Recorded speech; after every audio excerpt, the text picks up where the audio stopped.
السلام علیکم ورحمۃ اللہ وبرکاتہ۔ امید ہے کہ آپ سب حضرات خیر و عافیت سے ہوں گے۔ آج میں آپ حضرات کو حضرت ابوبکر صدیق رضی اللہ تعالی عنہ کی فضیلت کے بارے میں رسول اللہ صلی اللہ علیہ وسلم کا بہت ہی مبارک فرمان سناؤں گا۔ حضرت عائشہ صدیقہ رضی اللہ تعالی عنہما سے روایت ہے کہ رسول اللہ صلی اللہ علیہ وسلم نے ارشاد فرمایا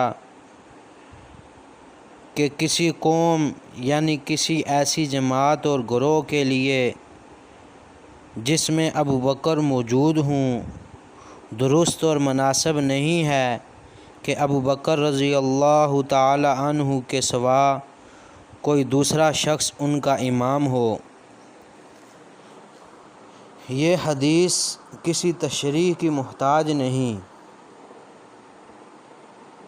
اس کا صریح مفاد یہ ہے کہ امت میں جب تک ابوبکر رضی اللہ تعالی عنہ رہیں، اہل ایمان انہی کو اپنا امام بنائیں، ان کے سوا کسی کو امام بنانا صحیح نہ ہوگا۔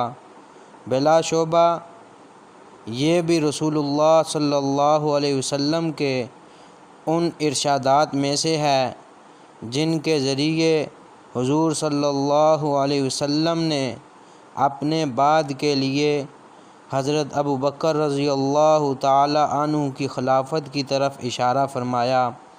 میری اللہ رب العزت سے دعا ہے کہ اللہ رب العزت ہم سب کو اس حدیث مبارکہ پر عمل کرنے کی توفیق عطا فرمائے۔